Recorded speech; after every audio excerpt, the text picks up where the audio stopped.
Asan na ito? Ayun no, pauwi na yo. Mga Kagwaps TV, halina kayo. Malulupet na kalapati ay silipin ninyo. So hello, what's up sa inyo mga Kagwaps? Isang maganda at mapagpalang araw para sa ating lahat. So for today's video natin ngayon mga tropa, halika kayo, samahan nyo ako at pupuntahan natin yung isang tropang street racer natin, mga tropang kalapatids, at titingnan natin kung ano bang magiging resulta nitong karera niya. Okay na, tara! Tatagal naman. So kung gusto nyo mapanood yan, halina kayo, panuurin nyo lang ito at baka panuurin pa na kita. Let's get it on!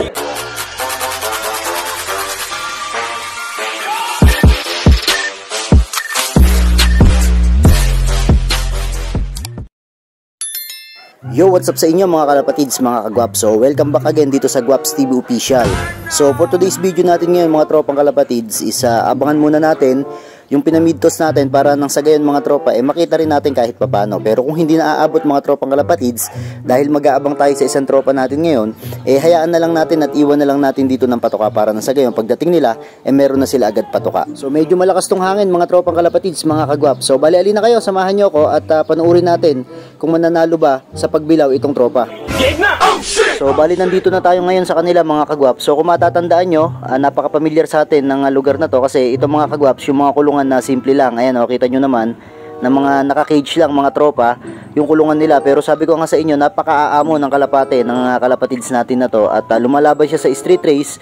Bali kalapate niya mga tropa, si El Nino yung aabangan natin ngayon. At tingnan natin kung kaya niya bang talunin yung mga kalaban niya sa pagbilaw mga tropang kalapatid. So tara, ikot muna tayo rito sa kanyang loft. Ito yung mga breeder niya mga tropang kalapatids. So maalaga talaga yung mga kalapatids natin dito, yung mga tropa natin. Kalapati to mga tropang kalapatids nila Kuya Bong de la Rosa sa ni Jeric de la Rosa, yung toser o handler ni Pulang Singsing mga tropang kalapatids. At yung ilalaban nga namin ngayon is yung mismong kalapati nila na tumalo mga tropa dito kay Dilubyo. Kaya masarap yung abangan natin dito mga kagwaps kasi medyo pahirapan yung magiging pauwian. At kita nyo naman sobrang lakas ng hangin kanina. So mag-aabang tayo mga tropa. Pero sa ngayon, kita nyo naman meron pa silang mga kulay Jansen Relax dito mga tropang kalapatids. No? Mali ex machina line yan mga tropa. So kitang-kita nyo na may kulungan. Hindi ganong kagandahan. Pero makikita nyo naman talaga na yung mga kalapati sa loob quality. At kitang-kita nyo naman sa pag-aalaga nila na talagang tutok na tutok sila. At hindi nila hinahayaan yan mapapagkain o kahit na vitamins mga tropa talagang ibinibigay nila yan sa lahat ng kalapati nila rito para magbuga ng malalakas na inakay. Ops, teka mga kagwaps, baka akala nyo si Pulang Singsing na to. No, kamukhang kamukha ni Pulang Singsing sa kanil 35k mga tropa. Pero syempre hindi yan mga tropa si Pulang Singsing at si 35k. So bali ito, lahi na ni Pulang Singsing to mga tropa. Napakaganda. So dito naman mga tropang kalapatids, ito yung mga inakay na to. So bali anak to nung ibinigay natin sa kanya na ang bloodline is Mariano Lee, nakakross yun mga tropa ng Polong. So ayan yung kapares nung binigay ko sa kanya kalapate. Pero yung kalapate ngayon na binigay ko sa kanya is nire-recover niya kasi daw nagkaroon ng baliling mga tropa. So lipat naman tayo rito sa mga pliers niya sa loob ng kulungan mga kagwap. So ayan, kung mapapansin nyo yung mga kulungan niya is puro talaga kahoy mga tropa. At yung mga harang kaunting bakal lang. So kahit ganito yung mga loft nila mga kagwaps is maaamo nga yung kalapate kasi sabi ko nga sa inyo, hindi naman natin kailangan na sobrang ganda ng loft na gagamitin natin sa pagkakarera. Basta ang mahalaga is naalagaan natin yung mga kalapate na hawak-hawak natin. Saka itong mga tropa is may pambili rin naman sila ng magandang kulungan pero mas pinipili nga nila na kahoy kasi dito sila hiyang mga tropang kalapatid. So ayan, meron pa rito nga nagpupugad mga tropa. So palagay ko isa to sa mga pinasama niya sa club kaya nandito to kasi nagpapahinga. So ito meron din dito sa baba. Ayan, meron silang mga sariling mga pwesto rito mga tropa. Kaya siguro ang bibilis sa puling ng kalapati ng mag-ama na to kasi merong pwestuhan yung mga kalapati nila na parang box perch mga tropa, may itlugan na rin. So yung sa atin kasi box perch lang, pero ito kung mapapansin nyo, pwede na sila mangitlog dito, pwede talaga sila magstay dito o pwede sila magpugad dito mga tropa. Kaya siguro yung mga kalapate pagkagaling ng hagis o kapag pinahagis sa malayong lugar, ang bibilis mga umuwi mga tropa. Ayan sobrang kikinis mga tropang kalapatids ng kalapati nila. So bali maya lang lalabas na rin tayo ron para nang sa gayon maabangan natin yung kalapati nila. So tara mga kagwaps para makapaghintay na rin tayo. Let's go. Lock nyo, asan ba? Jack? Asan na ito? Ayun pauwi na Smash race.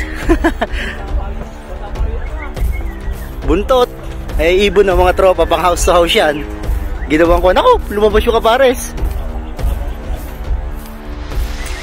Ayun may namamarako pa oh. Lumabas yung kapares. Suki mo, Gi, huwag kang mataranta. Ba, mabilis yung ibon mo. Bilis ang ibon.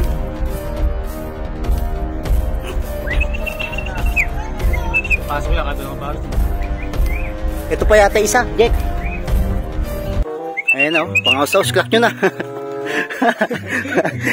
Yan yung tumalo dun sa, yung kalapati na yan, yan yung tumalo dun sa, mabilis dun sa gawing sandarita. Oh, nilaro sa Quezon Province, last lap nila 4 laps. Nagkakalak na sila. Oh. Masarap talaga makiabang mga tropa eh. Live na lang, live. Ayan, kinakalak na.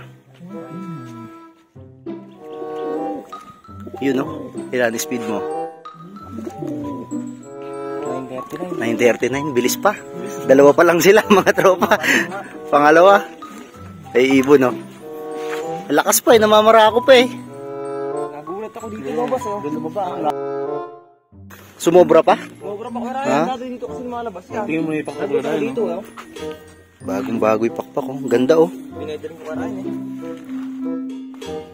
Malakas na malakas pa ibon, parang hindi galing ng smash. Pahirapan, dalawa pa lang silang nagpapaklak oh. Ayos. Matao pare sa pag-reload yan. Hindi ko na yan, maganda ranking yan sigurado. Tingnan nyo kung ilan na nagpaklak. Ito, pang house to house namin to mga tropa. Ito yung kwan, ito yung tumalo dun kay kwan. Kay Dilubyo ba yon? Si Dilubyo ano? Si El Nino pala to mga tropa. Si El Nino, yun oh. Grabe, galing oh. Oh, di ba? Street racer yung may-ari nito na lumalaro din ng club. Eh sinubukan niya tong pang house to house namin kasi walang nakakalaban. Oh. Ayos ah. Si El Nino to mga tropa ya, yung kalapati ng batang puncher dito sa lugar namin.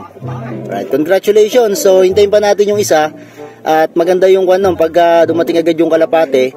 Live kasi yun mga tropa. So hintayin din natin. So ito, tingin natin maganda yung ranking nito. Jack, yung speed nung isa kanina yung taga San Leonardo, 900 plus lang din yun 954? Sayang ano, nagtambay pa ng konti kasi ito eh.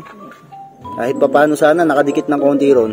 Yan mga kagwap, so bali ito ulit si El Nino. At ngayon mga tropang kalapatids, mga kagwap, kinukongratulate ko nga pala yung mga tropang kalapatids natin dyan na nakapagpa-uwi ng last lap sa 4 laps nila mga tropa dito sa NUFC. So congratulations po sa inyong lahat. At kahit po sobrang hirap ng karera, napaka smash po sa pinagbitawan at sobrang init at lakas ng hangin naman pauwi dito sa atin. Congratulations po sa inyo kasi po ay nagpauwi po kayong lahat mga tropang kalapatid. So ito si Dilubyo mga tropa, si El Nino pala. Ayun mga tropang kalapatids, ito napakaganda pa rin ang kapare. So nga pala mga tropa, kung di pa kayo nakasubscribe dito kay Kuya Guaps TV Official, huwag nyo tang kalimutan na pindutin yung subscribe button dyan. At syempre mag-comment kayo sa baba ng video ko. So dito ko natatapusin to. Muli, this is Kuya Ray and you're watching Guaps TV. Peace out.